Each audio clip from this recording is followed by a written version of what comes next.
Olá, estamos no ar com mais um Justiça Gaúcha Reprises. Confira reportagens especiais dos casos mais chocantes que foram julgados no estado e que suscitaram lendas e mitos no Rio Grande do Sul. Saiba mais sobre o movimento religioso que ficou conhecido como os Mucker. Conheça a história do Come Gente. Confira detalhes do arrepiante caso da noiva da Lagoa dos Barros. Veja a partir de agora, nesta edição do Justiça Gaúcha Reprises, que está começando.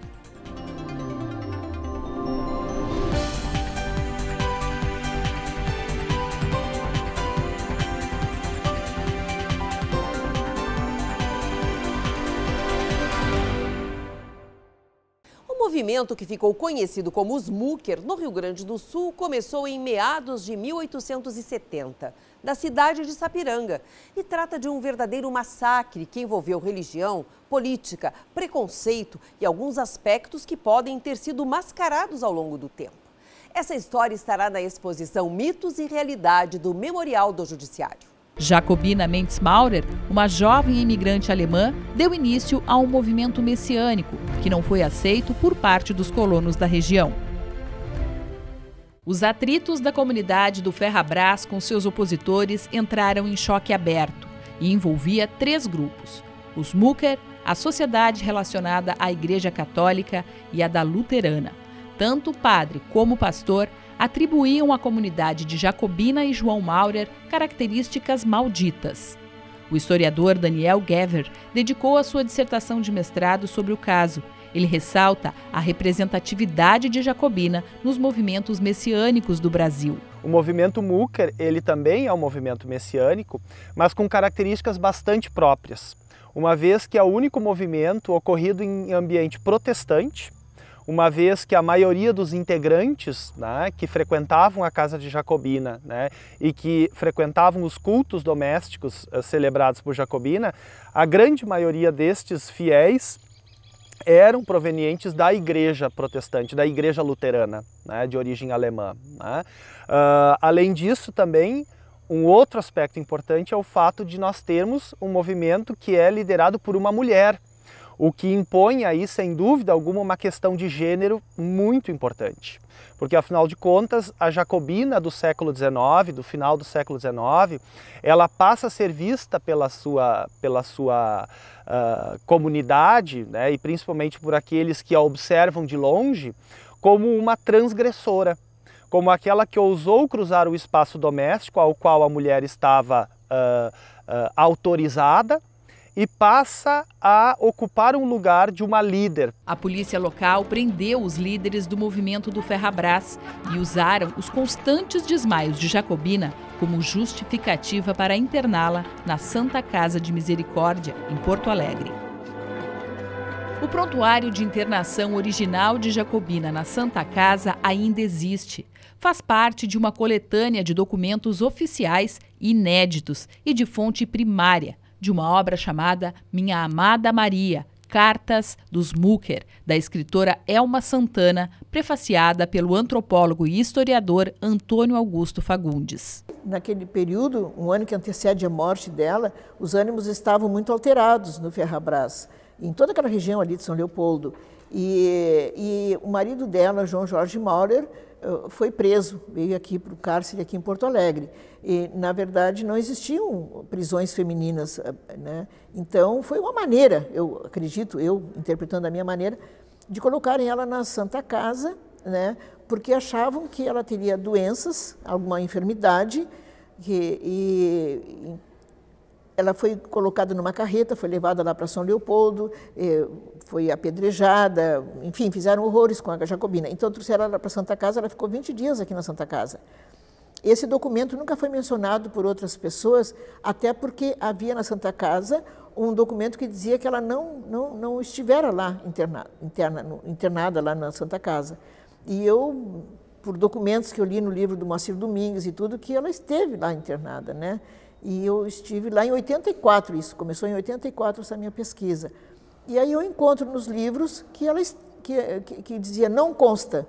Depois, quando eu mostrei para eles documentos que ela tinha sido, né, internada lá, eles rasuraram, houve uma rasura né, documento, disseram cortar a palavra não, esteve internada. Nessa época, também tinha o livro da Janaína Amado, tinha o livro do Moacir Domingues, e essas informações foram passadas, só que eu não me detive a essas informações, eu fui adiante dessas informações. E aí, então, ela foi internada em maio, né, em maio de 1873, ela ficou 20 dias, e aí consta nesse prontuário enfermidade nenhuma, mas ela foi liberada e eles voltaram lá para o Ferrabras, assinaram, ela e o marido assinaram um termo de bem viver, que não incomodariam mais as autoridades, mas quando chegaram lá eram heróis, não é? Eram heróis. Um ano depois ela morre. O retorno de Jacobina e João Jorge como vitoriosos deixa a comunidade ao redor ainda mais raivosa. O caos explode quando a casa de Marinho Kassel, um ex-seguidor do movimento, foi misteriosamente incendiada, causando a morte de toda a família. Em seguida, a casa do comerciante Carlos Brenner também é incendiada, matando seus filhos. E, por fim, um tio de João Jorge é executado. Os Mucker foram responsabilizados de todos os crimes. A gente ficava com muita vergonha sobre o caso, porque esses Muckers eram fanáticos, com ideias loucas e se tratavam como terroristas. Matavam muita gente inocente, queimaram casas, colônias e depois o exército lutou contra esse grupo. Esse negócio de terrorismo é uma construção. Tá? Então, eu trabalho aqui com a questão, eu fui atrás, assim como Maria Amélia, na questão dos autos do processo, o que tem de prova realmente. Tá? Você esteve lá na casa deles? Não, eu não estive. Mas como é que você sabe que ela ordenou a troca de parceiros sexuais? Não, me contaram que. Então, tudo é na base do me contaram, me disseram e assim por diante. O que se segue é um desfecho sangrento e brutal, onde homens, mulheres e crianças são assassinados. No dia 28 de junho de 1874, cerca de 100 homens liderados pelo coronel Genuíno Sampaio cercam a casa dos Mucker. Nos mandaram melhor. Você conhece o homem? Coronel Genuíno Sampaio. Lutamos juntos na Guerra do Paraguai. No livro de Elma Santana, encontramos documentos oficiais do Palácio Piratini, que tratam dos armamentos usados no combate. Foi uma chacina, né? Tem as cartas também, o Dr. Ronquer me deixou também cartas do Exército nosso aqui e do Palácio, né? No caso do governo do Estado, as armas, da onde que vinham, da onde que iam, quantas, tudo. Eles tinham um armamento perfeito. Aí eles lá não, os colonos lá não, né? Não tinha nada. Incrível, né? Disse que Jacobina e João Jorge perseguiam e matavam aqueles que eram contra a sua religião, mas disse também que eles sofreram boicotes, discriminação, que foram perseguidos e que a batalha só começou com a revolta dos Mucker, as provocações que receberam. Primeiro eles são massacrados e perseguidos e eles vão revidar. Você tem uma situação, eu diria, de conflito social armado que se estabelece aqui. Né? Então, eu não posso eximir nenhum lado de culpa. É um caso de bullying religioso. Jacobina Mendes Maurer, uma feiticeira, manipuladora e transgressora da boa moral. Ou uma mulher de espiritualidade avançada, líder e à frente de seu tempo. Como que uma mulher em 1874 quer liderar uma comunidade inteira, trazer a verdade, trazer a palavra. Ela foi acusada de ter, numa reunião, em 4 de maio de 74, que ela teria dito que ela era o próprio Cristo encarnado, o novo Cristo, e nomeado entre os seus seguidores apóstolos. Né? Isso é dito dessa forma. Será que isso aconteceu? Será que ela se colocava dessa forma? Sem nenhuma estratégia, o grupo comandado pelo coronel Genuíno sofreu 39 baixas. Os Mucker, conhecedores que eram da região, resistiram ferozmente e só tiveram 6 perdas na ocasião. Em um novo confronto no dia 18 de julho, a casa onde se encontravam os religiosos foi incendiada e 16 deles foram mortos. Jacobina conseguiu fugir e, durante a noite, um dos seus seguidores atirou no coronel, que morreu no dia seguinte. Quer dizer, então, que o Exército considera esse bando invencível? Mataram mais galinhas de colonos do que muqueres? Nós tivemos baixas consideráveis. Um dos nossos melhores homens. 3 dias depois, um novo enfrentamento. Com a forte resistência dos religiosos, os soldados foram obrigados a se retirarem. A vitória contra os Muquer só foi possível quando Carlos Lupa, um ex-seguidor de Jacobina, resolveu ajudar os soldados. No dia 2 de agosto de 1874, decorridos 35 dias do início das operações contra a comunidade do Ferrabras, os soldados comandados pelo capitão Santiago Dantas chegaram até o morro, onde se encontravam os remanescentes do movimento Muquer, escondidos na mata.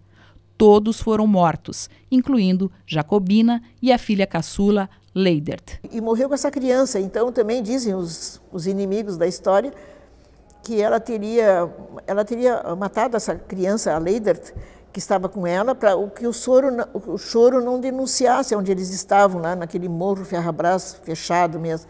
Mas, na verdade, ela ficou com essa criança, os outros 5 tinham ido com o pai, né? Tinham se despedido com o pai.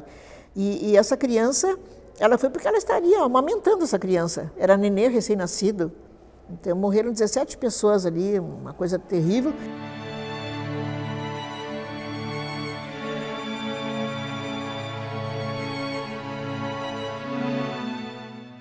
O Justiça Gaúcha Reprises vai agora para um breve intervalo. Em seguida estamos de volta. Até já!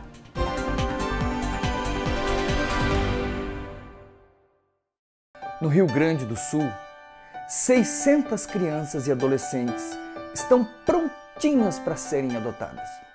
Filhos são gerados também com o coração. E laços familiares nascem da convivência, da dedicação e do amor verdadeiro. Se você pretende adotar, abre o teu coração e deixa o amor te surpreender.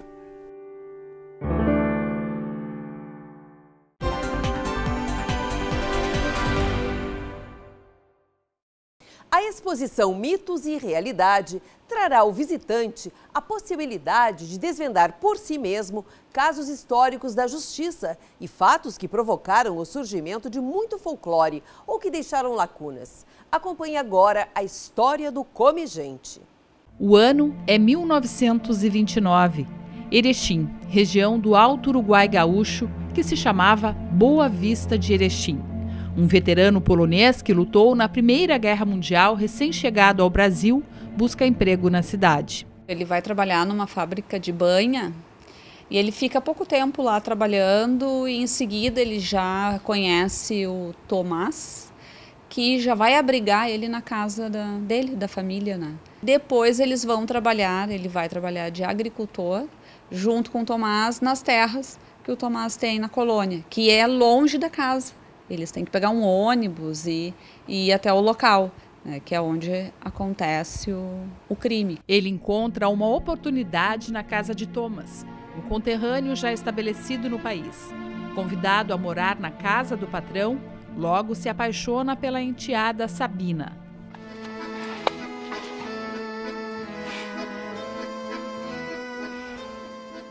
Sua filha é muito bonita. É, pode ser. Ela não pensa em se casar? Ainda muito jovem. E ainda não tem ninguém bom o bastante para ser meu genro. E se alguém se mete com ela, eu mato. Passado um tempo, patrão e empregado têm alguns desentendimentos, até que Thomas desaparece repentinamente. Meu pai que não chega. Ai, tô com aperto. Tomara que não tenha acontecido nada. O último a ver o Inácio é o sujeito que teve um momento de negociação, tentou comprar a colônia dele, não foi não teve sucesso na negociação, foi embora e foi a última vez o Inácio e o Tomás juntos. Na manhã seguinte, a Sabina foi até essa colônia em busca do seu pai e lá encontrou então a casa com as paredes manchadas de sangue, o colchão revirado, alguns miolos na parede, como é descrito no processo, e o Inácio tentando limpar essa bagunça. O que se segue é um velório bizarro, que na época foi parar nas páginas dos jornais de grande circulação, com direito à fotografia. A esposa e a enteada Sabina posam ao lado do que sobrou de Thomas, restos mortais do que um dia foi um homem. Notamos ainda, ao nível dos ossos, seções produzidas por instrumentos cortantes e de grande potência, provavelmente um machado. Os destroços do cadáver não foram encontrados a coluna vertebral e outros órgãos tais como o coração, que pela sua constituição podia ser facilmente reconhecido. Além dessas faltas, há ainda a mencionar a ausência da cabeça. Todas essas partes do cadáver estavam carbonizadas. Durante as buscas, ao ser indagado sobre o que aconteceu com o patrão, o empregado dá detalhes intrigantes. Não só pelas respostas contraditórias, se ele foi no moinho, foi na vila, mas algumas respostas apressadas. Onde está o Tomás? Eu não comi ele. Algumas coisas sem ninguém ter feito essa pergunta. Ele nega que matou o Tomás, ele nega que tenha comido o Tomás, mas ele afirma que encontrou pela manhã esses pedaços de carne carbonizados numa fogueira. Ele afirma que ele tira as partes do corpo que ele não teria matado, ele só encontrou partes de corpo humano naquela fogueira dentro da casa que ficava na colônia, né? Ele diz, inclusive, que ele dormiu fora da casa naquela noite, dormiu numa barraca fora, e que no outro dia de manhã que ele levanta e vê ali naquela fogueira uns pedaços de corpo humano e resolve, antes de começar o dia dele, fazer uma polenta. Ele vai comer ali a polenta e depois ele vai dar cabo daquele corpo, daqueles restos, ele põe na lata de querosene e leva para um riacho. Durante muito tempo, o chocante caso do canibal de Erechim foi considerado apenas uma lenda, até o processo ser encontrado no foro da cidade.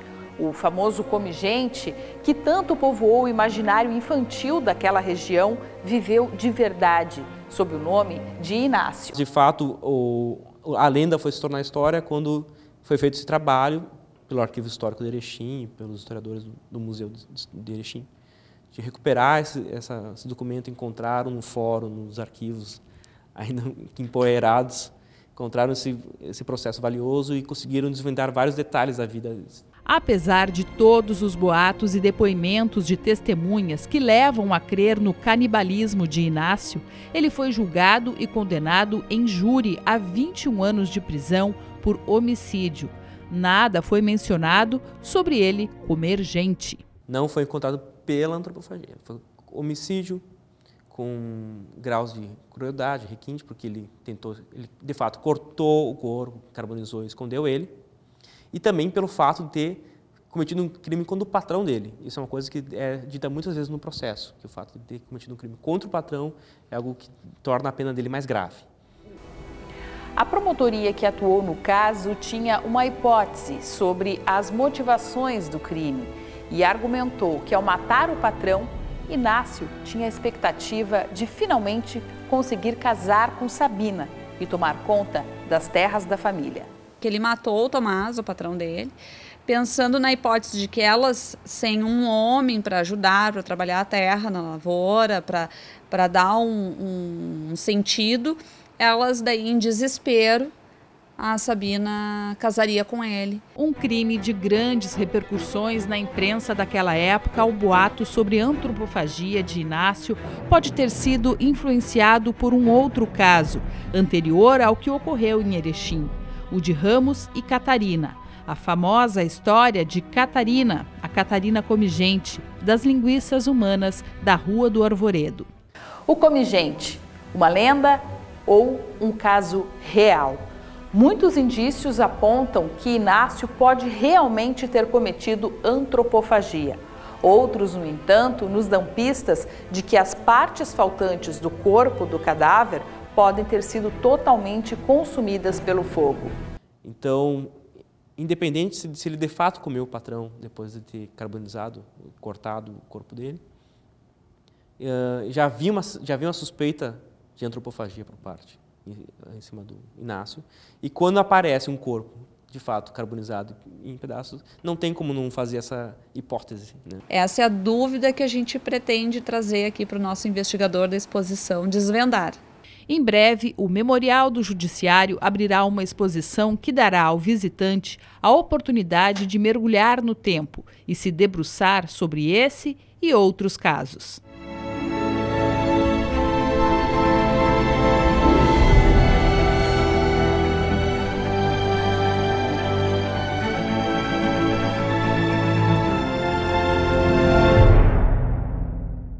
Nosso programa faz agora mais um intervalo, em seguida voltamos.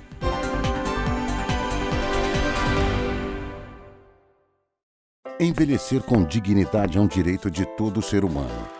Muitos idosos sofrem vários tipos de violência. Violência física, psicológica, financeira, abandono, negligência. Violência contra o idoso é crime. As penas podem chegar a 30 anos de prisão. Denuncie. Ligue para o Disque 100. Abra seus olhos para a violência contra a pessoa idosa.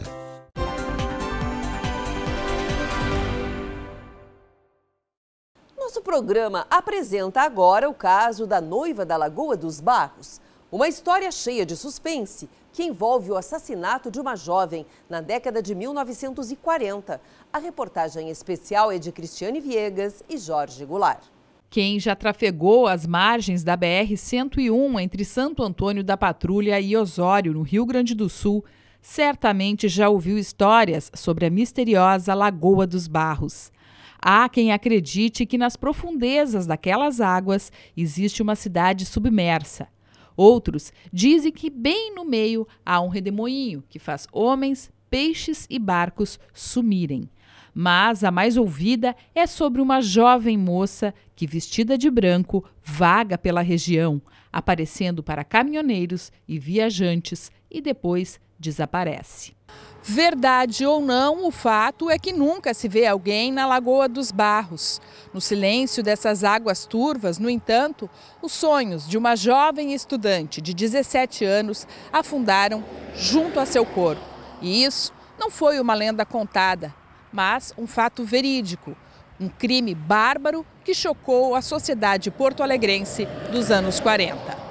Era a noite de 17 de agosto de 1940. No baile de gala para a escolha da rainha dos estudantes, Maria Luísa Hausler compareceu à festa acompanhada de uma prima. Lisinka, como era carinhosamente chamada pelos mais íntimos, dançou com vários rapazes naquela noite. A um deles, confidenciou que estava prestes a terminar o namoro de 3 anos com Heinz Werner João Schmeling, de 19 anos. O estilo de vida dele não condizia com o estilo de vida da família dela. Então, ela não via a possibilidade dos dois namorarem em casa. Heinz chegou ao baile na Sociedade Germânia e, depois de alguns drinks, chamou Maria Luísa para conversar.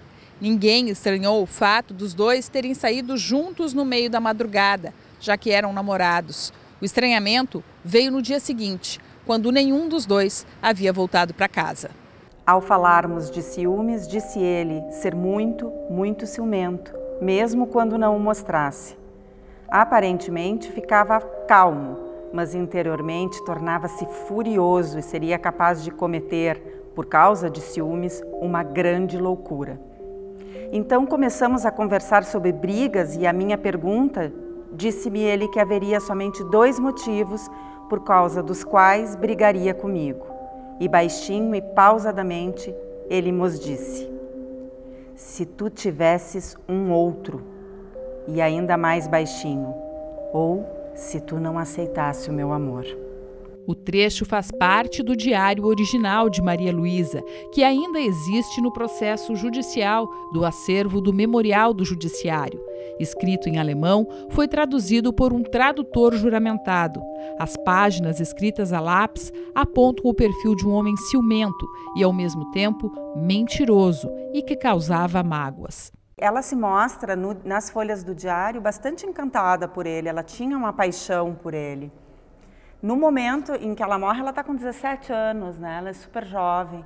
E ela mantinha, então, esses diários em alemão, onde ela fala sobre isso, sobre esse sentimento de que ele mente para ela, de que ela não fica bem com isso. Eles discutem bastante por causa disso. E nessas páginas do diário aparece essa fala dela, mas no depoimento dele isso é reiterado com palavras como: eu pedi a ela, no banco de trás do carro, que me satisfizesse, que era manter relações sexuais com ela, né? Ao que ela negou num primeiro momento, mas eu disse que eu tinha esse direito porque eu tinha direito sobre o corpo dela. Então ele é bastante possessivo. O crime acontece depois de um baile na Sociedade Germânia, em que ela dança com outra pessoa, Paulo Fayette, e automaticamente o Heinz fica ciumento daquilo, ele acha que é impróprio a maneira como eles estão dançando, e ele menciona que ele enxergava, então, esse como um opositor, como um inimigo a ser combatido. Na noite do dia 18, Heinz é encontrado pela polícia no bairro Belém Velho. Ferido, é levado ao Hospital Alemão, atual Presidente Vargas. Ele conta uma história estranha e confusa. Nos depoimentos do Heinz, tanto na fase de inquérito policial quanto depois, em juízo, né, na fase já na justiça, a gente vê que ele tem várias contradições. Heinz confessa. Jogou Maria Luísa já morta na Lagoa dos Barros. O corpo, amarrado com arames e tijolos, é encontrado no dia 21 de agosto e retirado da água. A versão dele é de que ela teria se suicidado. Seria como se o único crime que ele tivesse cometido tivesse sido de ocultar o corpo, o cadáver.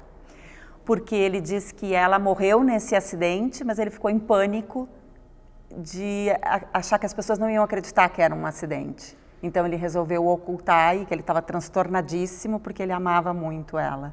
Análises técnicas apontam aos investigadores que Maria Luísa não se matou, que ela foi estuprada e assassinada em Porto Alegre, no Morro Montserrat, e que Heinz foi o autor. O caso ganha as páginas dos jornais. A bela jovem de traços delicados é descrita por caminhoneiros e viajantes que transitam pela BR-101. Muitos afirmam tê-la visto.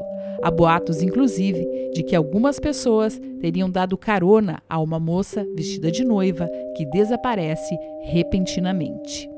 Querido Heinz, eu desejei escrever-te essa carta para poupar a nós, os dois, um desentendimento pessoal. Notei que não fomos criados para entendimentos pessoais e um entendimento entre nós se torna necessário. Para um entendimento verbal não fomos feitos e por isso esse entendimento far-se-á por escrito. Eu desejaria chamar a tua atenção que as relações entre nós, pelo menos na minha opinião, tornaram-se ultimamente insuportáveis. Não sei se também sentes o mesmo ou se a tua reserva tem outro motivo, ou se ela não tem motivo algum. Uma coisa que sempre já me causava mágoas era a tua falta de sinceridade para comigo. Eu aguardo uma resposta clara, uma declaração sem sentido dúbio. Até lá, fica em amor. Tua Lisinka.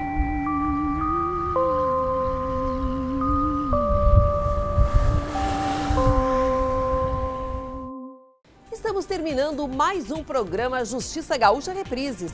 Se você quiser entrar em contato com a gente, escreva para imprensa@tjrs.jus.br.